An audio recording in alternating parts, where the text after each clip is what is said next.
Hey guys, Mr. Lloyd here.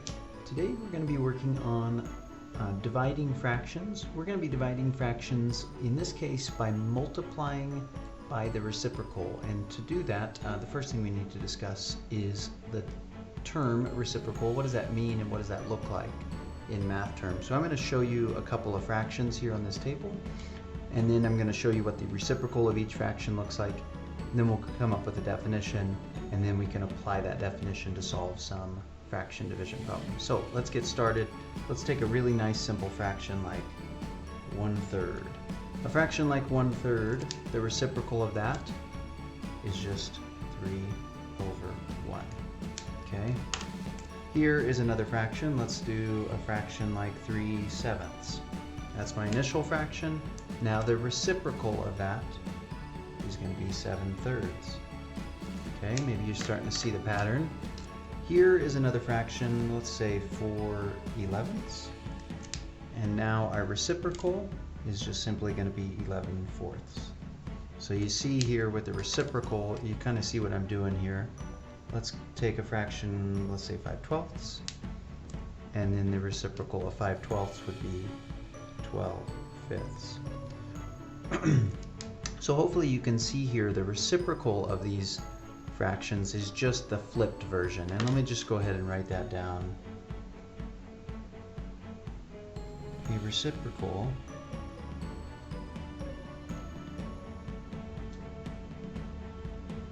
here's a really simple definition. A reciprocal is a fraction where the numerator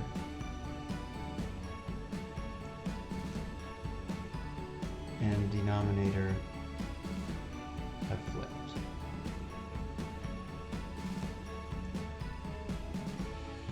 Flipped or changed, reversed values, however you want to think about it like that. Okay? So that's what a reciprocal is. Now that we know that, we can work on today's work. Alright, so now when we see problems that say divide by multiplying the reciprocal, let me show you how this works. So you'll see an initial problem that looks something like this, just a standard fraction division problem. And what our goal is today is to rewrite these and multiply by the reciprocal. And you might notice this. We are going to be doing our fraction division using one of our techniques, that we've done many times. And so here I've turned my divisor into the reciprocal. So now I've flipped 4/5 to 5/4, and now I'm ready to multiply. And I have 15/28, and I'm good to go. Got an answer? All done. Okay, let's look at another problem here. I'm going to flip the divisor once more. I'm going to find the reciprocal of it, so I'm going to rewrite this as 1/2 times 3/2.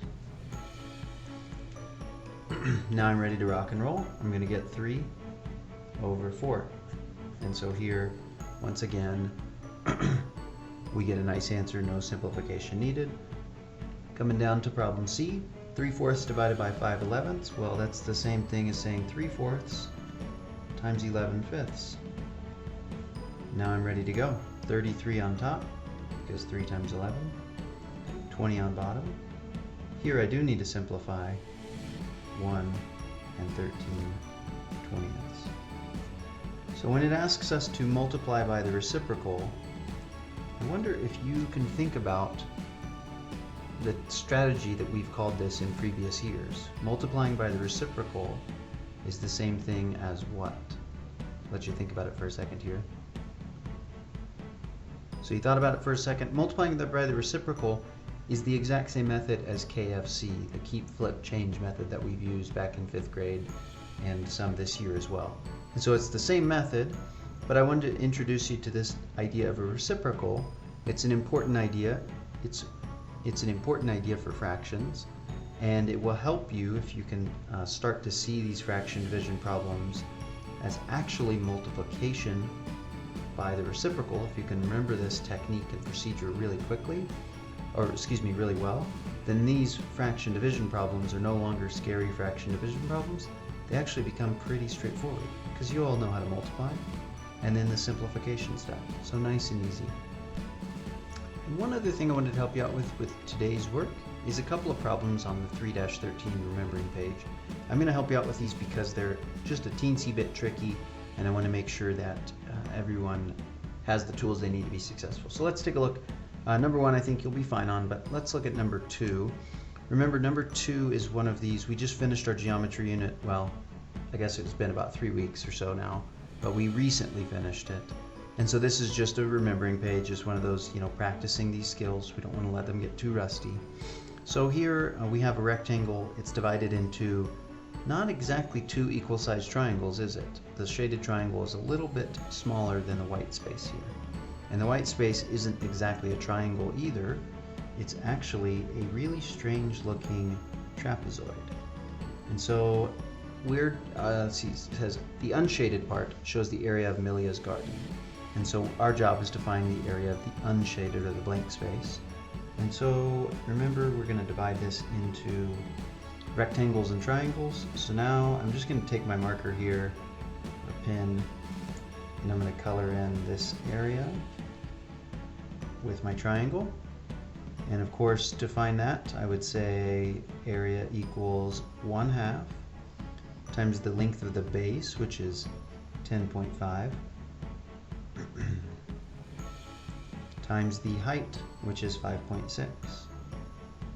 Now, how do I get, let's look at this problem. I'm not going to solve it for you, but I'm going to help you out with one more step. Area equals fraction times decimal times decimal. Well, I know how to multiply decimals. What can I do with this fraction though? Well, hopefully you know that you can convert this to a decimal very easily, and that decimal for 1/2 is 0.5. Now I'm going to rewrite it. Now I'm ready to solve. That's the area for the triangle, and then the area for this rectangle is, of course, I'm sure you're saying it into your screen. Go ahead and say it. Base times height. Yep, that's right. Area equals base times height. And here, of course, my base is 10.5, and my height is this little guy, 1.3. And I multiply that, and I find my area, add them together, and I'm all good. So I'll let you take care of the rest of that, but I wanted to get you a good setup on that problem. And then I want to take you through just to look at these little tables. So we have 3 tables here, and I want you to see what my expectations are, because these are a little bit unusual problems. They're not necessarily hard, they're just a little, like you haven't seen these a lot before, and so I want to make sure you understand what we're trying to do. So our job is to, the first thing we're going to do, we have 2 fractions, 7/8 and 5/6. And this little arrow, our job is to rewrite each of these as an equivalent fraction. So I can rewrite 7/8 as 14/16, because of course I just multiplied by 2. And I can rewrite 5/6 as, let's say 15/18. Okay, so multiplied that one by 3/3. 2 equivalent fractions, that's all we have to do. And then here our job is just to write greater than, less than. So let's see, I'm going to write 7/8 compared to 5/6, and 7/8 is greater than 5/6. If I wasn't sure, I could, let me prove it, 7/8 and 5/6. Let's turn these into a common denominator of 48, and let's see what they look like once they have a common denominator of 48. And this will be our guarantee that 7/8 is larger. So to go from 8 to 48, I had to multiply by 6. To go from 6 to 48, I had to multiply by 8. So just multiplying them together. 6 times 7 is 42. Whoops, not a times. There's no symbol there yet. And then 5 times 8 is 40. So now I'm looking at 2 equivalent fractions, and I have 42 over 48 compared to 40 over 48. And I know that 42 is larger, which means that 7/8 is larger. Okay, so that's my little way to prove it to myself that one fraction is larger. Here I have to add them together. So in this case, since I've already got them as equivalent, or excuse me, as common denominators, if I add 42 plus 40 over 48. I'm going to get 82 over 48. And 82 over 48 simplify. And here we simplify 82 over 48 to 1 and 34 over 48. And finally 1 and 17 over 48. And so that's what I get when I add them together. And you can see here as I'm working through this in this little margin area, you don't really have a lot of space to do these, to show your work. So I'd encourage you to get out a little sheet of notebook paper, some kind of scratch paper, maybe you have a whiteboard at home or something like that, that you could use. Let's see, to multiply these, 7 times 5 would be 35, 8 times 6 would be 48, and let's see, that's all. We can't simplify that. And then to subtract these two, we do 42 minus 48, 42 minus 40 over 48. This is my subtraction step. Now I'm going to have 2 over 48, but that simplifies because 2 and 48 are even numbers, so that simplifies one more step to 1 over 24. Okay? So, I wanted to show you that. I know it maybe seems, I hope it doesn't seem like too much work. These aren't supposed to be, this is supposed to be kind of a review, practicing skill type of page. And here we're just adding, subtracting, multiplying, and dividing. Or excuse me, not dividing, but adding, subtracting, and multiplying. And we're comparing which one's larger, which one's greater. Okay? The last problem I want to give attention to today is problem 19. This is a bonus problem, so this is just one of those extra, you can get a couple extra points if you get this one correct. I want you just to think about how you would, I'm just going to give you a little setup, just like I did with the, this area problem up top. I'm not going to solve it for you, but I'm going to give you a little setup. So let's take a look. The difference between two numbers is 5. One number is 2/3 the other number. What are the two numbers? And then we'd have to explain. So the way I would approach this problem, I would just give numbers, these titles A and B, these variables A and B. And then it says the difference between two numbers, so that would be, if I subtracted A from B, I would get 5. So I'm just going to label this as possible numbers. I'm not saying these are any sort of right numbers, but this is just some possibilities that would work. So let's think about it. Just doing some brainstorming. What minus 5? It could be 6 and 1. It could be 7 and 2. Could be 8 and 3. 9 and 4. And so on.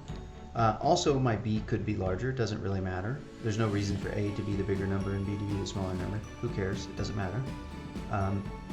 So those are some possible answers. This would work, but one number has to be exactly 2/3 of the other number. So you'd have to look at this. Here this is 6 times 1. 7 and 2, well this is 7/2 times as large. This is 3/8 times as large. So I want you to kind of continue. I'm going to stop brainstorming here. Well, let me just show you one other possible number.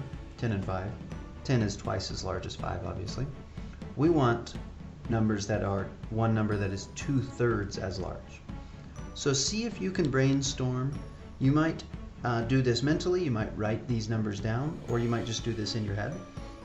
Your choice, but I want you to think about two numbers, A and B, the difference being 5, so we know there's a 5 number gap in between, and the relationship is that one is 2/3 as large as the other. Okay? So good luck on that. I know you can do it.